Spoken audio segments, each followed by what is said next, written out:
Gambut merupakan lapisan vegetasi tebal dan basah serta tertimbun selama ribuan tahun dan dapat ditemukan di banyak ekosistem tropis. Indonesia merupakan rumah bagi hutan rawa gambut terbesar di dunia. Nah, lahan gambut itu sangat kaya dengan keanekaragaman hayati, namun seringkali dikeringkan atau dibakar untuk dialihfungsikan menjadi lahan pertanian dan perkebunan. Oleh karena itu, pemetaan dan pengukuran ketebalan lahan gambut sangatlah penting, ya. Ketidakpastian mengenai data dan informasi mengenai gambut telah menciptakan ruang bagi pihak yang tidak bertanggung jawab untuk terus melanjutkan alih fungsi lahan gambut yang sering menyebabkan kekeringan dan kebakaran lahan. Sebab kebakaran lahan gambut merupakan sumber emisi karbon dioksida dan Indonesia merupakan emiten karbon dioksida terbesar di dunia akibat kebakaran hutan dan gambutnya. Nah, Insight kali ini membahas mengenai aktualisasi pemetaan lahan gambut serta manfaat di Indonesia untuk penggunaannya. Bersama saya, Desi Anwar.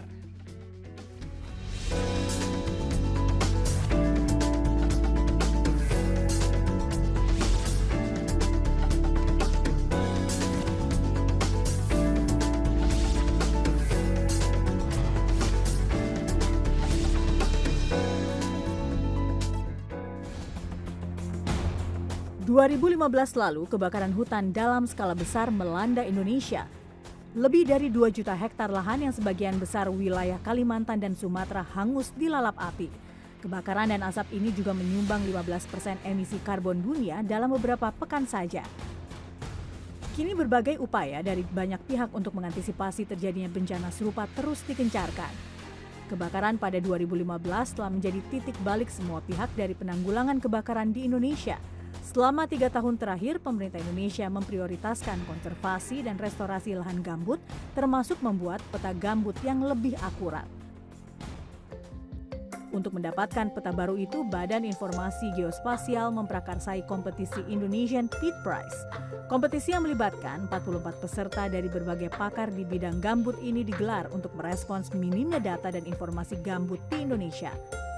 Kompetisi berhadiah $1 juta Amerika Serikat ini dibenangi oleh tim International Peat Mapping atau IPM yang menawarkan metode paling baik untuk memetakan lahan gambut secara akurat, cepat, dan terjangkau.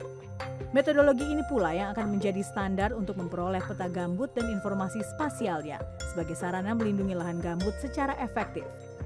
Ke depan, metode pemenang dan seluruh peserta Indonesian Peat Prize diharapkan dapat digunakan bersama dengan metode yang lain untuk mendapatkan hasil yang lebih baik sesuai untuk daerah tertentu.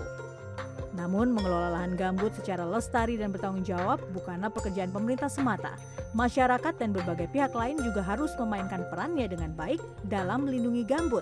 Karena lahan ini merupakan ekosistem penyimpan dan penyerap karbon terpenting di bumi.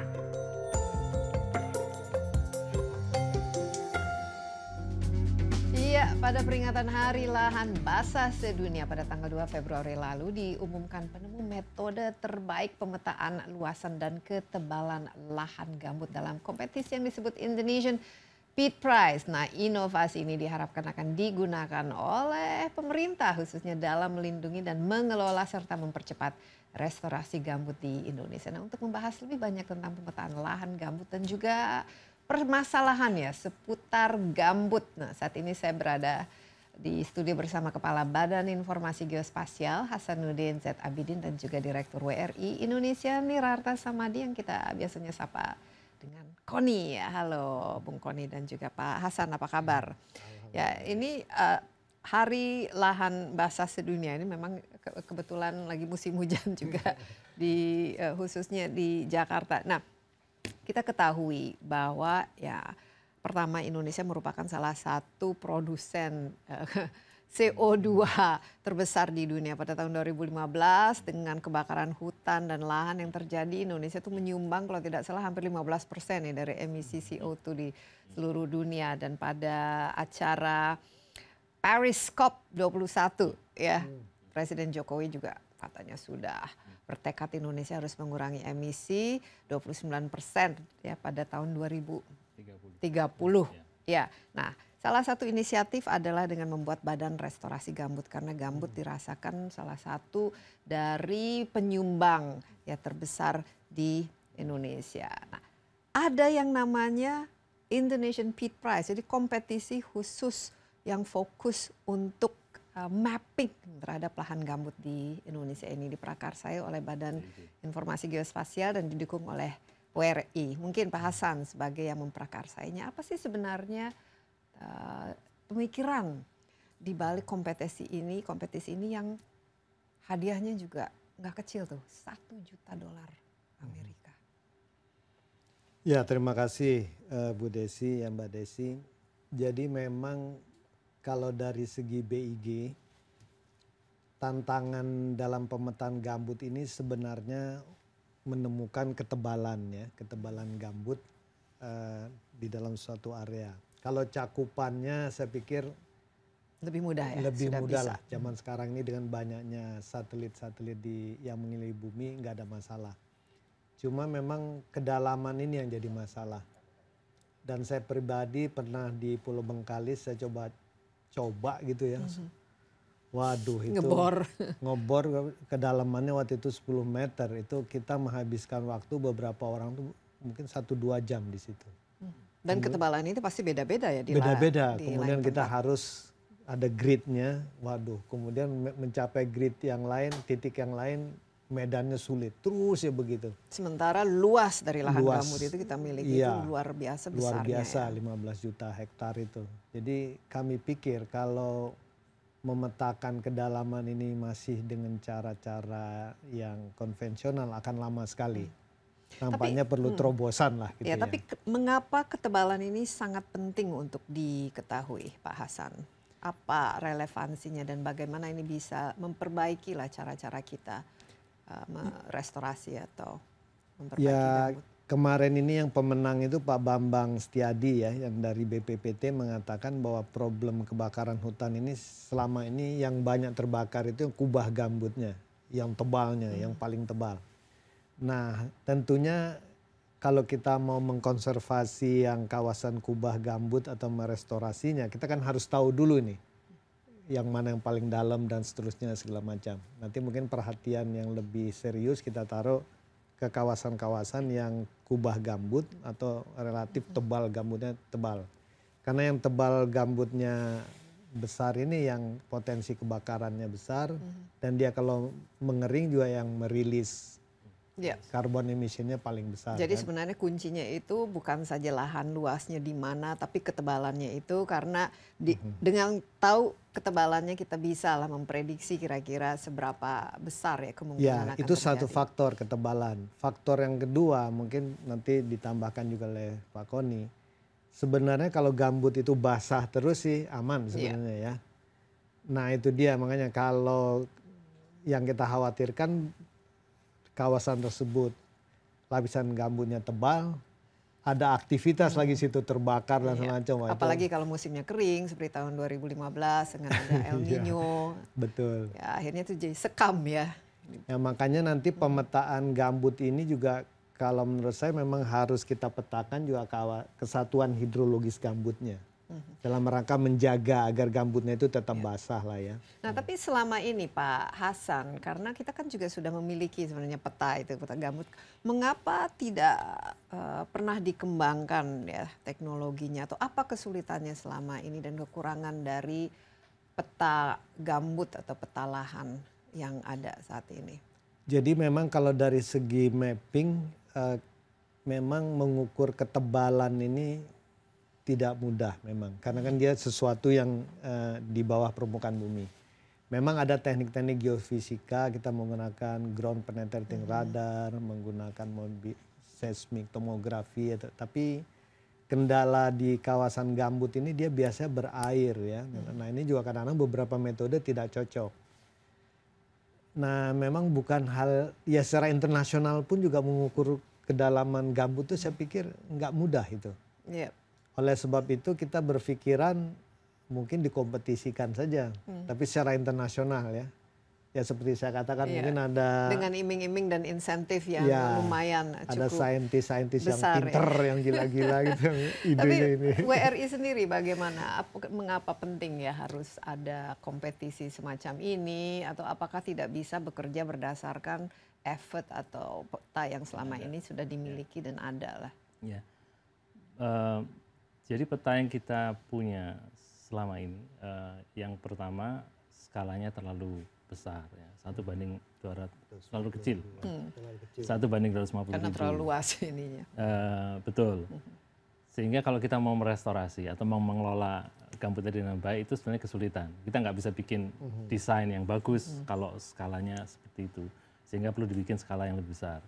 Kalau kita bikin skala lebih besar, kesulitannya adalah metodenya itu sendiri membutuhkan biaya yang sangat tinggi karena akan banyak sekali harus turun ke lapangan untuk checking itu.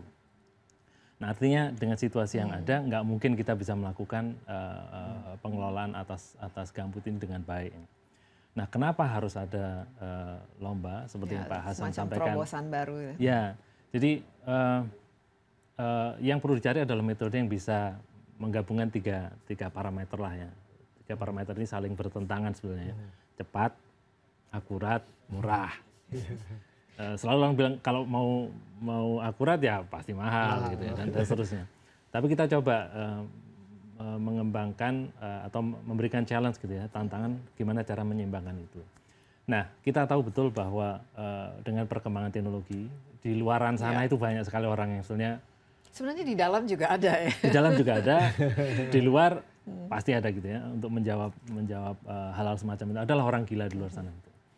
Nah, gimana caranya supaya mereka datang gitu ya? Karena kita juga nggak mungkin memanggil mereka dengan kemudian secara sukarela datang. $1 juta adalah cara untuk itu cara panggilan yang cukup menarik ya. Itu menjawab naluri manusia kita lah, manusiawi kita. Jadi cepat, akurat dan murah. Jadi selama ini yang dimiliki itu sama sekali tidak memenuhi kriteria itu. Jadi peta yang ada saat ini tidak sesuai lah, kurang cepat, kurang update, dan mungkin juga kurang peta yang ada spesifik, kurang akurat. Peta yang sekarang ada tentu tidak akurat, ya, karena skalanya 1:250.000 gitu ya. BRG, Badan Restorasi Gambut, yang merupakan jawaban Presiden Jokowi di Paris COP pada saat itu untuk mengatasi emisi adalah membentuk lembaga ini. Ya. Lembaga ini sudah melakukan pemetaan memang. Ya. Skalanya cukup rinci, 1:50.000 dan 1:2.500. Rinci banget. Bisa kita melakukan berbagai tindakan restorasi, tapi mahalnya bukan mahalnya luar biasa. Dan belum tentu ketebalannya itu juga bisa terukur ya? Atau bisa, memang, bisa, cuman mahal. Tapi mahal gitu, karena harus turun ke lapangan untuk melakukan boring itu. Gitu. Kita break sebentar, tapi lebih ke cepat, akurat, dan murahnya itu mungkin teknologi dan metodologi apa yang ditawarkan khususnya oleh pemenang ya Pak Hasan dan juga Bung Koni. Kita akan lanjutkan setelah yang berikut ini. Jangan kemana-mana dulu, Insight akan segera kembali.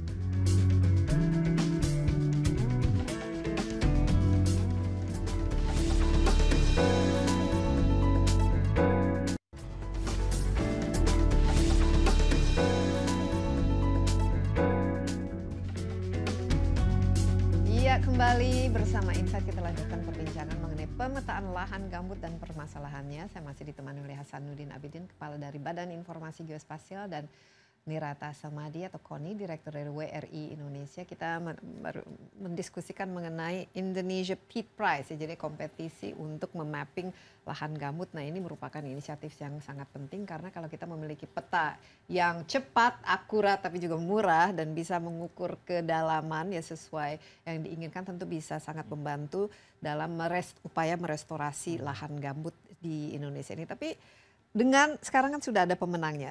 Pak Hasan, seberapa besar minat ya yang mengikuti kompetisi ini, dan bagaimana dengan kriteria cepat, akurat, murah, dan juga scalable ya? Ini seperti apa proses seleksinya dan sejauh mana cukup ketat lah ininya?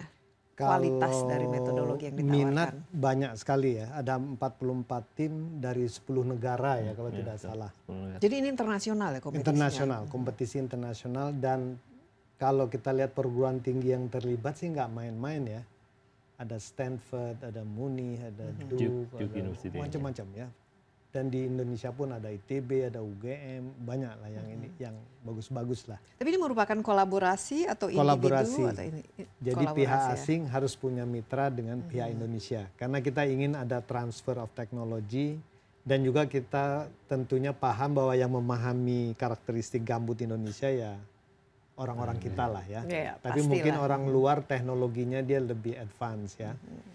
Dan ini berlangsung 2 tahun, jadi dari 44 yang lolos tahap pertama itu 11, kemudian lolos 5, kemudian dan di 5 ini pun kelihatannya kalau saya dengar-dengar bocorannya sih nggak mudah ya. Pasti sengit sekali ya. Sengit, sampai ada yang bertanya kenapa sih nggak hadiahnya dibagi aja lah 1, 2, 3 biar adil gitu, tapi ya itu biar ini. Tapi memang itu sudah sesuai dengan SOP-nya. Hasil dari kompetisi ini tim yang menang adalah tim International Peat Mapping ya. Ini ada di situ.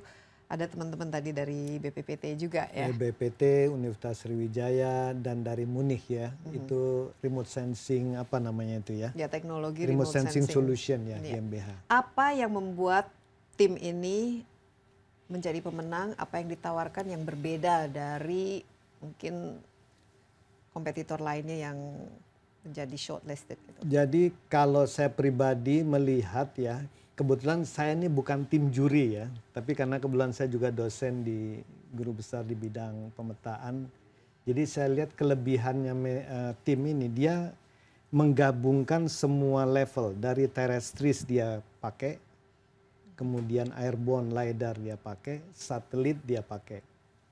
Nah, jadi kombinasi dari beberapa teknologi. Nah, yang menarik saya lihat yang paling berat, yang time consuming, memakan banyak biaya ini kan boring yang terrestris ini. Nah, dia kelihatannya menggunakan data airborne lidar dan data dari satelit, bahkan Sentinel sekali digunakan untuk mengguide pengeboran itu. Jadi pengukuran kedalaman itu dia supervise, tidak perlu terlalu banyak. Hanya beberapa, kemudian dengan yang lain-lain digabungkan. Jadi di situ saya lihat novelty-nya itu di sana dia. Saya lihat mungkin kalau beberapa orang tuh cuma semua pukul rata. Jadi inilah kompetitif ini, advantage-nya khusus untuk ini. Tapi semua tim hampir menggunakan lidar saya lihat ya. Jadi ya Koni sendiri bagaimana melihat? Dari kan ada 5 tim yang finals ya, 4 menggunakan teknologi lidar, hanya 1 yang tidak gitu. Nah, dari penggunaan lidar tadi si pemenang. Sorry, ini kan dengan menggunakan cahaya laser pada semacam 3 dimensi ya. Betul. Ininya, image-nya ya. Jadi light detection radar pakai airborne gitu. Nah, si pemenang ini mampu bikin sampling yang sangat kecil ukurannya gitu ya. Kalau yang lain 30% di atas, bahkan di atas 30%, dia bisa 10-15%. Itu aja sudah sangat menghemat. Jadi yang tadi saya sebutkan BRG sudah punya melakukan pemetaan tapi mahal, itu pakai lidar juga. Tapi lidarnya harus full lidar, jadi penuh gitu. Nah, dia bisa melakukan lidar yang sampling sifatnya. Nah, samplingnya tadi itu 10-15% saja dari populasi, jadi kan kecil sekali kan. Nah, jadi cost-nya bisa jauh lebih juga murah ya. Harusnya proporsional dengan itu ya bisa 10-15, hanya 10-15% saja. Tapi akurasinya boleh dibilang meyakinkan gitu ya. Nah, dan ini kan 2 tahun ya kompetisi ini. Dalam mengecek ya metodenya apakah cepat, akurat dan murahnya ini, dan yang penting juga scalable kan nanti harus bisa direplikasi. Betul. Apa ada kasus di lapangan atau memang betul-betul dites kan? Ini bukan hanya teori kan istilahnya. Yang memvalidasi kedalaman biasanya kita sudah punya dulu data ketebalan gambut sudah ada kan dari Kementan. Jadi ada kunci jawabannya. Kunci jawabannya udah ada, kita lihat mana yang ini. Jadi semua ini bisa dites, divalidasi dan harusnya kalau memang diimplementasi, diterapkan bisa memberikan hasil yang sesuai ya.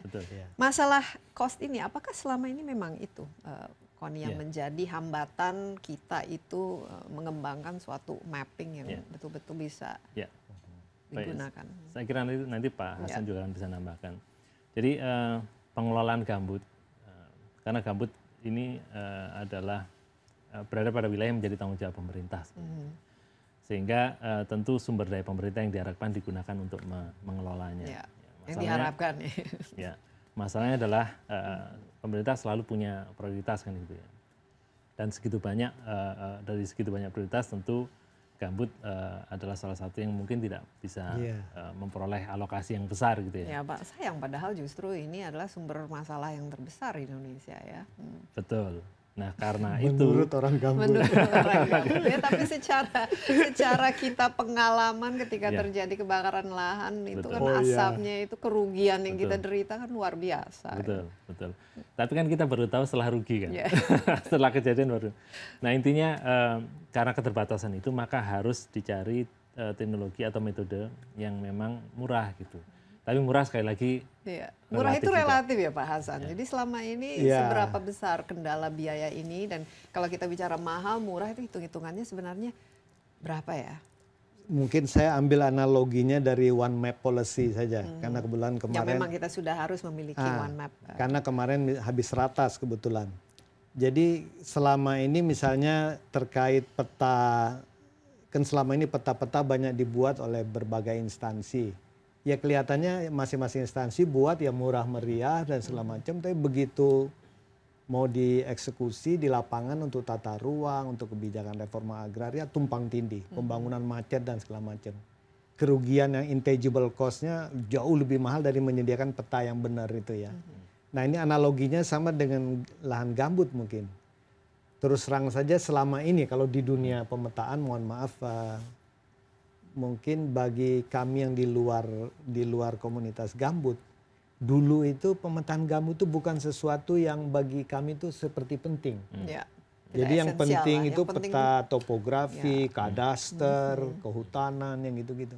Tapi begitu ada kebakaran hutan segala macam, oh ternyata penting ini mengetahui ketebalannya.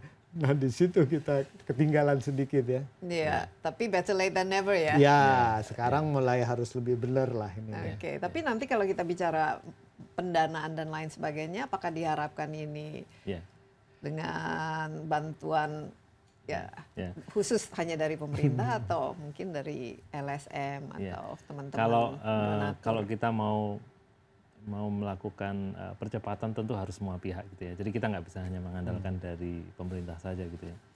Nah, oleh karena itu metode ini menjadi penting gitu ya. Karena begitu begitu proses memetakannya itu ekonomis, maka banyak pihak yang pasti akan mau kan.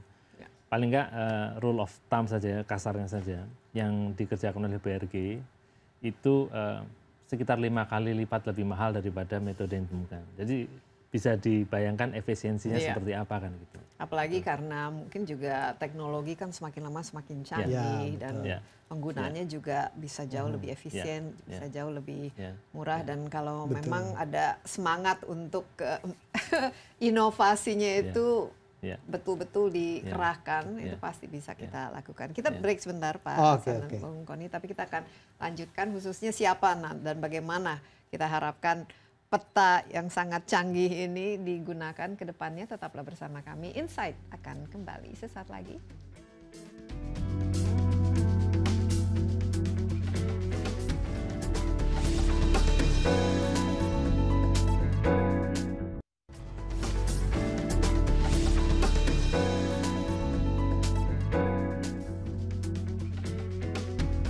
Ya, kita lanjutkan perbincangan kita mengenai pemetaan lahan gambut dan permasalahannya. Bersama saya di studio Hasanuddin Abidin, Kepala Badan Informasi Geospasial dan Mirata Samadi atau KONI, Direktur dari WRI Indonesia. Dan memang kalau kita lihat ya, gambut ini selain salah satu sumber dari emisi CO2, tapi ternyata lahan gambut ini bukan saja luas, banyak yang istilahnya kepentingan yang berkaitan dengan keberadaan lahan gambut ini. Kalau kita lihat di sini pemerintah ya, baik pusat maupun daerah tentu saja, dan lahan ini ya sebagai lahan yang biasanya diberikan sebagai konsesi baik itu kepada perusahaan besar dan kecil, dan juga di situ ada masyarakat, petani, masyarakat lokal. Jadi banyak sekali ya, sehingga kalau ada sesuatu seperti kebakaran ini menimbulkan masalah yang cukup besar. Nah, Koni, tentu saja dengan adanya peta yang bisa kita harapkan menjadi salah satu tool atau alat untuk memperbaiki restorasi dan juga memapping kondisi gambut yang ada. Apa harapannya? Bagaimana peta ini seharusnya digunakan? Oleh siapa dan kedepannya seperti apa? metode yang diperoleh dari lomba ini, kompetisi ini akan digunakan untuk melakukan pemetaan extend-nya dan kedalamannya gitu ya. Tapi itu baru satu informasi. Kalau kita ingin dia kemudian berguna untuk meningkatkan tata kelolanya, kita harus tambahkan beberapa informasi yang lain. Pemetaan yang dilakukan dengan metode ini akan memungkinkan kita mengelola tata airnya dan seterusnya. Tapi isu pengelolaan gambut tidak hanya tata air, juga tadi Ibu Desi bilang konsesinya. Nah itu adalah informasi lain yang harus ditambahkan ke sana. Nah dari situ kita akan tahu konsesi apa yang ada di misalnya di kubah gambut. Gitu ya. Dan itu konsekuensinya adalah arahan pemerintah yang seperti itu harus dipindah atau dicabut dan seterusnya. Nah kalau kita punya peta yang dalam hal ini saya bicara soal satu peta gitu. Begitu kita punya satu peta tadi gitu ya. Kita tahu konsesi yang ada di lahan gambut ini harus dipindahnya kemana. Jadi kita harus tahu juga kan, artinya nggak mungkin kita pindah di lahan gambut juga kan gitu. Kita harus pindahkan di lahan yang bukan gambut kan. Nah lahan bukan gambut yang mana? Gitu ya. Nah ini satu peta akan sangat membantu pengelolaan semacam itu gitu ya. Dicabut, taruh mana? Ditaruh mana? Apakah kondisinya? Apakah kemudian kita harus pakai hutan? Atau kita harus pakai wilayah yang apa istilahnya degraded lahannya gitu ya, sehingga terjadi utilisasi atau pemanfaatan lahan yang maksimal kalau yang dipakai adalah yang degraded. Gitu. Jadi harusnya peta ini bisa membantu ya untuk menerapkan kebijakan pemerintah dan ya mungkin selama ini karena ada begitu banyak peta dari lain pihak, masing-masing memiliki perspektif sendiri lah terhadap masalah itu. Tapi berarti kan harus ada yang berinisiasi ya untuk menggunakan peta ini. Selama ini kan wali peta kan dipegang oleh misalnya Kementerian Pertanian ya Pak Hasan. Sementara BIG dalam hal ini yang memprakarsai peta ini. Ini bagaimana nanti ke depan? Siapa yang sebenarnya memiliki atau bagaimana penggunaannya itu, apakah berdasarkan jadi memang keputusan khusus? Kami nanti begini, peta gambut yang sekarang ini kan wali datanya Kementan ya. Nanti beserta peta-peta lainnya itu kita jadikan bagian dari One Map Policy. Kita masukkan dalam Inagio Portal. Ini yang kemarin kami presentasikan di depan Presiden. Ya, termasuk yang menang ini. Ya. Nanti yang pemenang ini enggak, yang sudah masuk ini peta gambut yang dulu mungkin masih belum komplit lah ya. Tapi kita semua peta akan kita masukkan di sana, peta gambut, peta tata ruang, izin usaha pertambangan, kawasan segala macam masuk Inagio Portal. Nah, Inagio Portal ini punya simpul jaringan sedang kita bangun. Dia terkonek ke 57 kementerian lembaga, 34 provinsi, 514 pemerintah kabupaten kota. Nah, sehingga nanti kalau semua sudah di sana, berbagi pakainya mudah, jadi semua orang bisa lihat.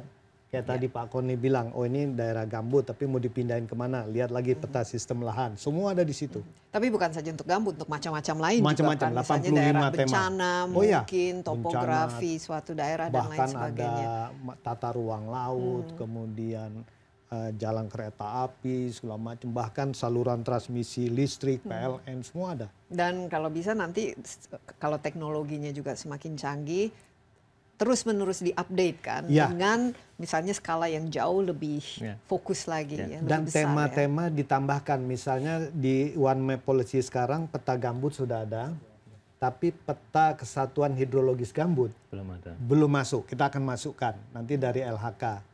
Kemudian peta fungsi ekosistem gambut belum masuk, nanti kita masukkan.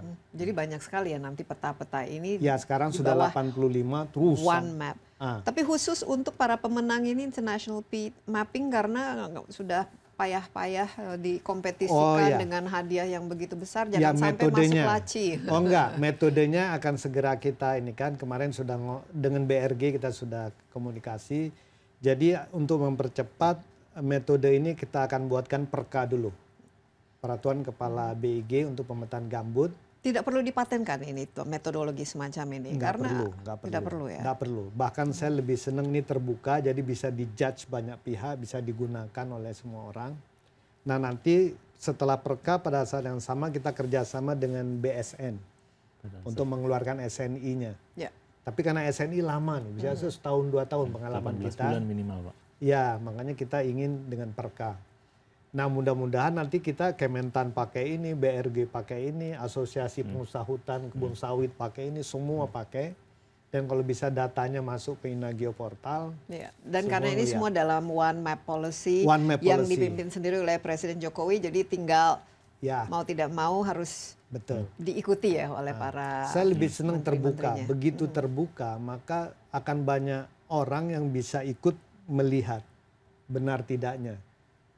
Jadi itu lebih baik ya, lebih sehat saya pikir untuk governance ya. Nah, mungkin Koni sekarang kan kita kalau bicara selalu harus berdasarkan data ya. Tadi misalnya kalau memindahkan lahan ya harus datanya mana. Nah, dengan One Map Policy ini, dengan adanya teknologi, metodologi yang berbasis data dan yang jelas, ini bisa sangat membantu. Sangat membantu dan pasti akan mengurangi risiko konflik.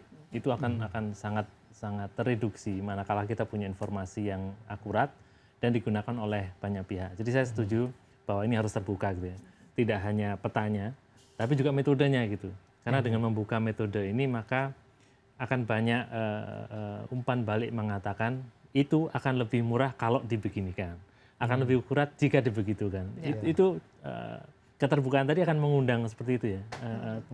Masukan dari masyarakat. Dan gitu. Apalagi misalnya kalau ada inovasi yang berdasarkan masukan ide dari masyarakat ya, bukan masyarakat lokal, internasional saja. Jadi kualitas dari datanya itu sendiri bisa jauh lebih baik. Dan mungkin saya yakin udah banyak orang yang sekarang ingin ngelihat ini metode $1 juta apa sih.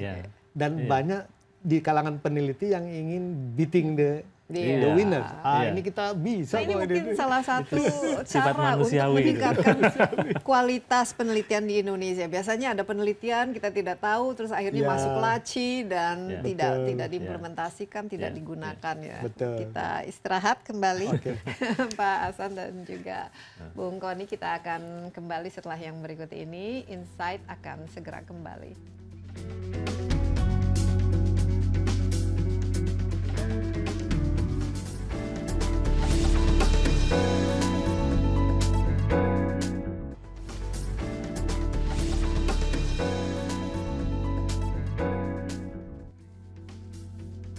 Anda menyaksikan Insight, kita lanjutkan perbincangan kita kali ini mengenai pemetaan lahan gambut dan permasalahannya.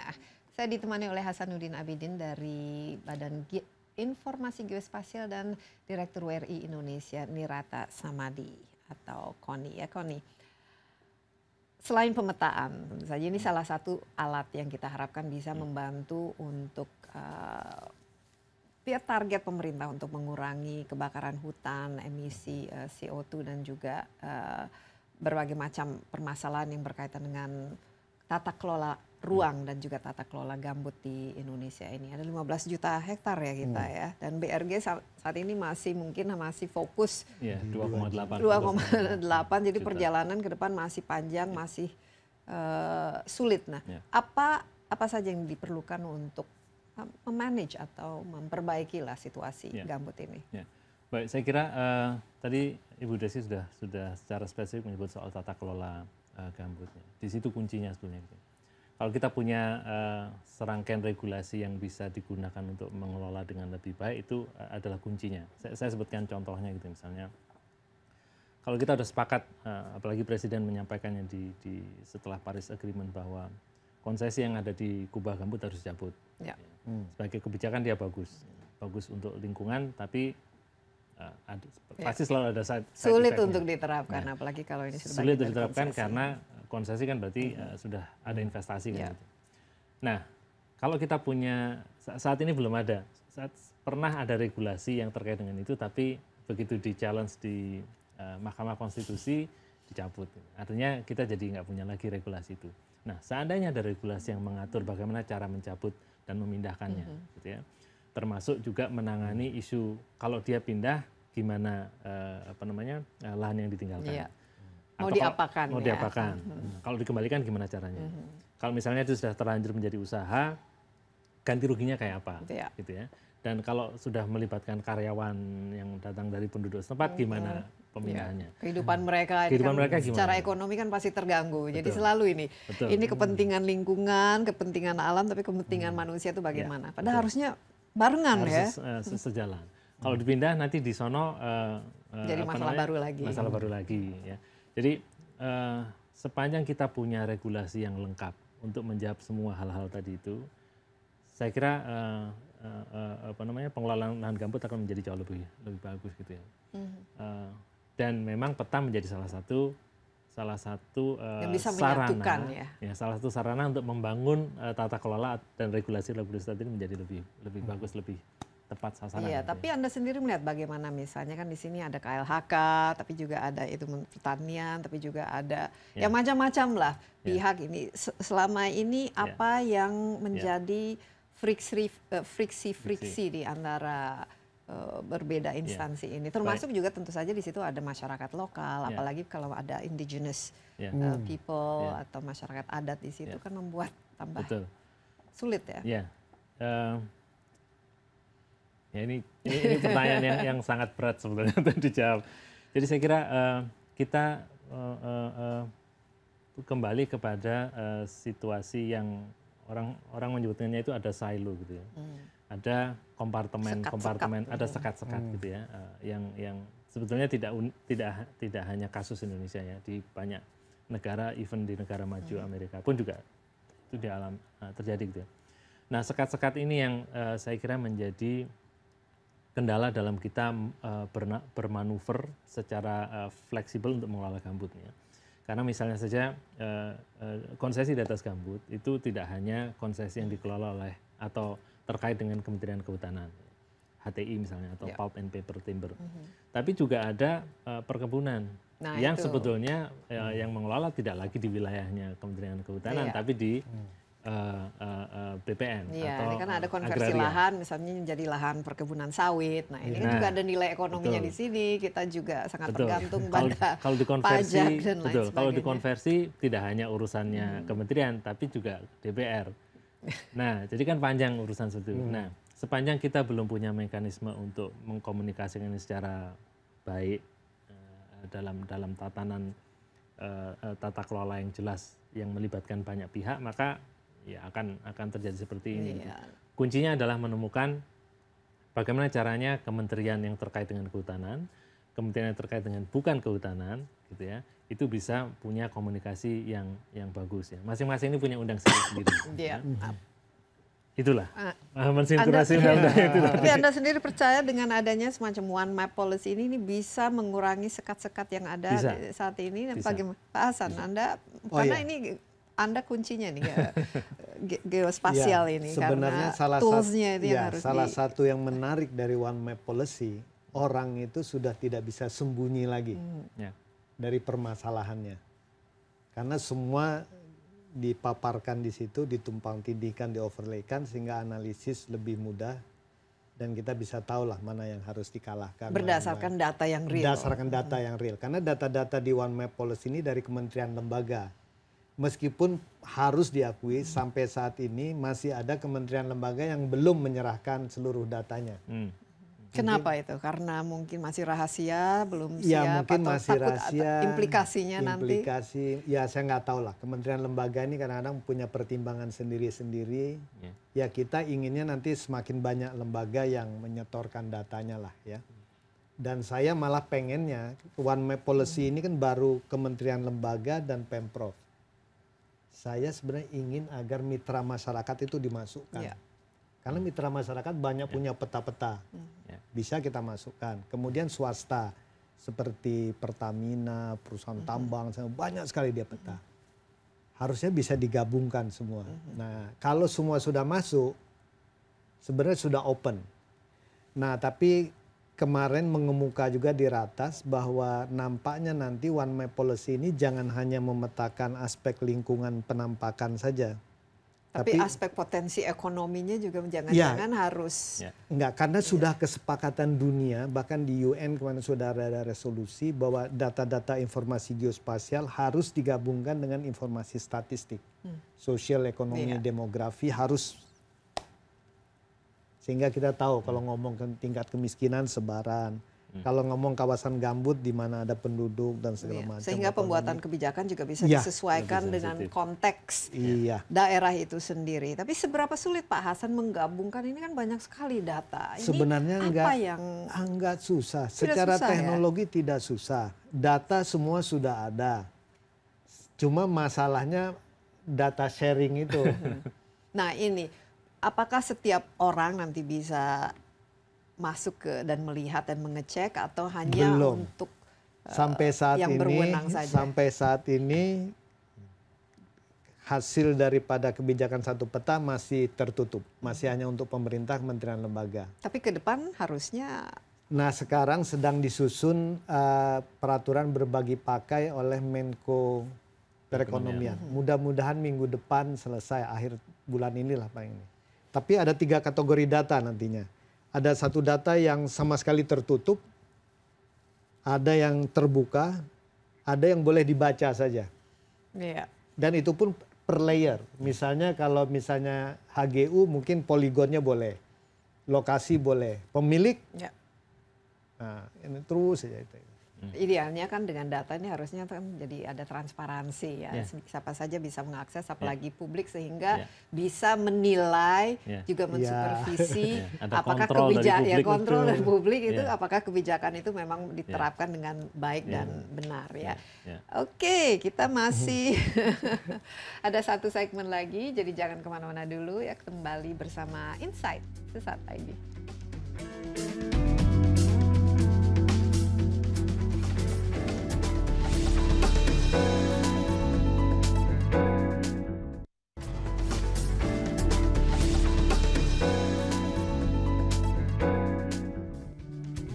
Ya, terima kasih Anda masih bergabung bersama Insight. Perbincangan kita saat ini mengenai pemetaan lahan gambut. Saya ditemani oleh Hasanuddin Abidin, Kepala Badan Informasi Geospasial, dan Nirata Samadi, Direktur WRI Indonesia.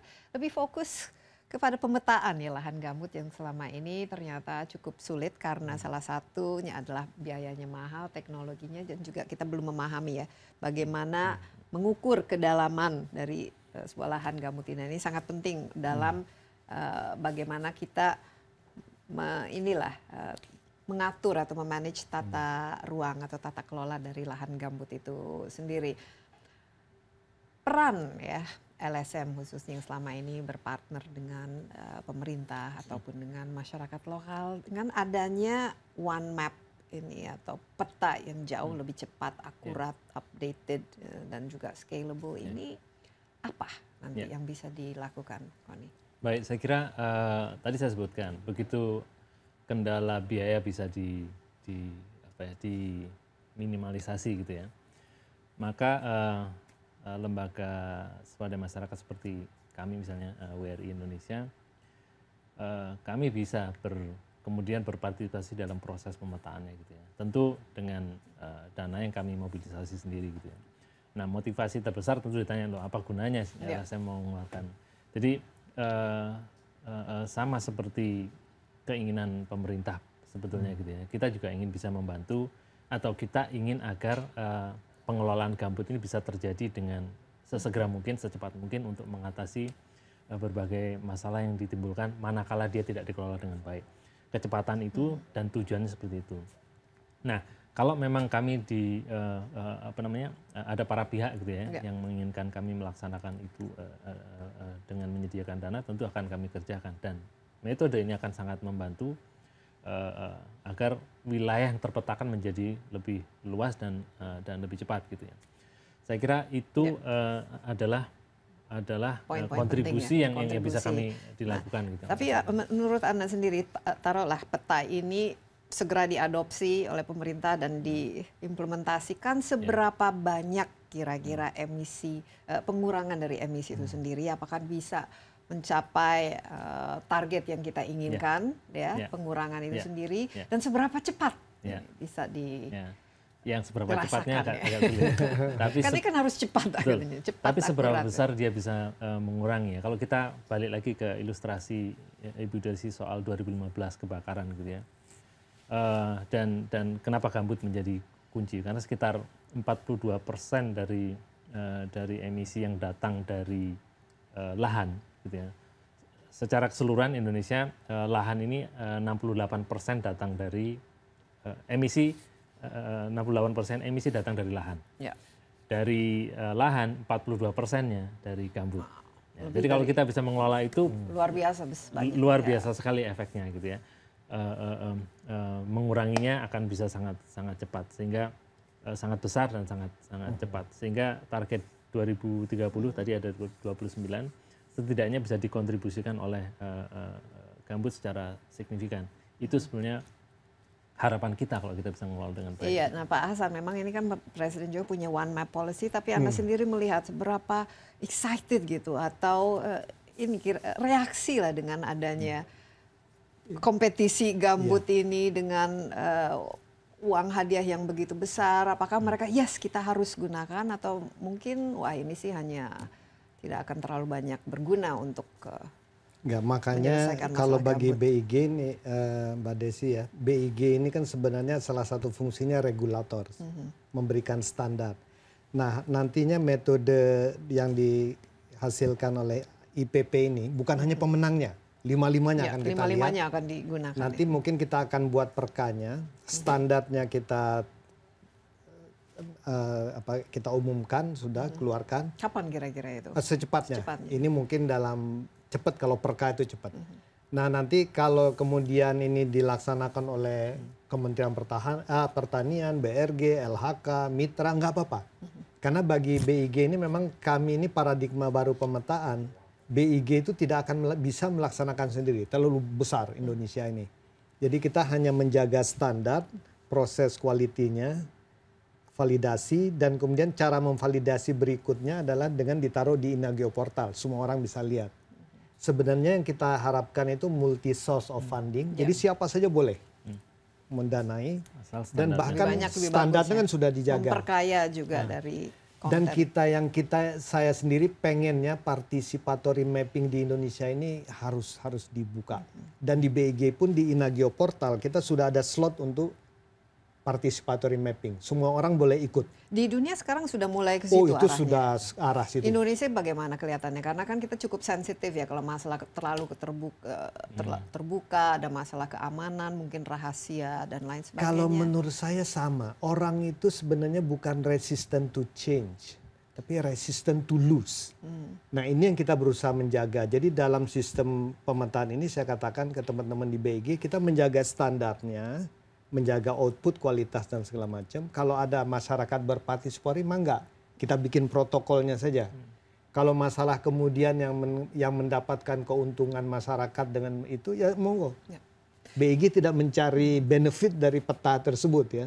Tapi BIG sangat mendukung ya dalam satu kebijakan satu peta ini. Oh ya harus. One map policy ini. Ya, nah tadi harus. dikatakan bukan hanya masalah topografi, lahan basah dan bahkan lain sebagainya, data-data statistik data itu. statistik sebenarnya tujuannya ini berarti kan potensi sumber daya juga di situ bisa kelihatan kan. Oh ya, social, ekonomi, environment. Kita sebenarnya dalam rangka mendukung 17 goal dari SDG itu ya. Pembangunan berkelanjutan. Memang arahnya ke sana. Nah, mungkin juga Koni Anda harapkan ke depan regulasi dan kebijakan yang dibuat oleh pemerintah itu mengacu kepada apa yang ada dalam One Map Policy ini. Apakah ini akan membantu kita secara keseluruhan? Karena ada keinginan untuk bukan saja mengurangi emisi dan lain sebagainya, tapi kan juga meningkatkan tingkat ekonomi dan kesejahteraan masyarakat. Ini bisa dengan bisa. Justru dengan keterbukaan semacam ini, dengan kelengkapan data, dengan akurasi yang tinggi dan bisa di-share, bisa terbuka, justru kepastian berusaha jadi ada gitu ya. Kepastian hukum jadi ada gitu. Nggak lagi orang berlindung dari saya pakai peta ini, situ pakai peta yang lain dan memperoleh manfaat dari itu. Begitu terbuka. Dan masing-masing melobi dengan kementeriannya atau instansi. Betul. Makanya begitu sudah terbuka, nggak ada lagi orang bisa berlindung dan memperoleh keuntungan dari situ. Jadi saya pikir kepastian berusaha juga akan semakin ini win-win tinggi. lah untuk semua. Jadi kualitas kebijakan juga bisa ditingkatkan dan juga sebenarnya kalau perusahaan yang baik senang sekali ya mendapatkan data yang akurat sehingga mereka juga bisa memutuskan di mana misalnya berinvestasi ya. Pak Hasan, jadi ke depan kita harapkan dari BIG lebih banyak lagi kompetisi-kompetisi yang melahirkan inovasi dan jawaban terhadap permasalahan yang ada. Ini merupakan tantangan juga ya kalau memang berhasil dan ternyata bisa diadopsi dan diterapkan implementasi dengan baik. Ya jangan terlalu banyak kompetisi, yang penting ini dilaksanakan, dikerjakan. dilaksanakan. Dan saya yakin di dalam Indonesia sendiri sebenarnya banyak. Iya. Cuma bagaimana menggerakkan teman-teman di dalam ini agar Lebih semangat. Ignite, ya. Tapi biasanya kompetisi membuat lebih semangat, apalagi kalau hadiahnya juga gede. token of appreciation-nya juga bisa jauh lebih besar ya. Terima kasih. Semoga semua upaya ini ada hasilnya. Yang penting diimplementasi ya. Insya Allah kita usahakan. Terima kasih. Terima kasih. Peta lahan gambut yang cepat, akurat, dan murah dibutuhkan bukan hanya untuk mengukur kedalaman gambut, tetapi juga membantu kebijakan tata kelola serta restorasi gambut dan juga mengurangi kebakaran lahan yang selama ini terus berlangsung. Selain itu, kebijakan One Map Policy harus segera diterapkan agar semua bisa mengakses peta-peta yang terus diperbarui dan diharapkan dapat menghilangkan sekat-sekat di antara kementerian, instansi, lembaga, serta pemerintah daerah. Sehingga mampu menghasilkan kebijakan yang berkualitas, baik terhadap lingkungan maupun terhadap perekonomian. Demikian My Insight kali ini. Jangan lupa saksikan kembali Insight besok, dan Anda juga dapat menyaksikan Insight di kanal YouTube CNN Indonesia Insight with Desi Anwar. Sampai jumpa dan bye-bye.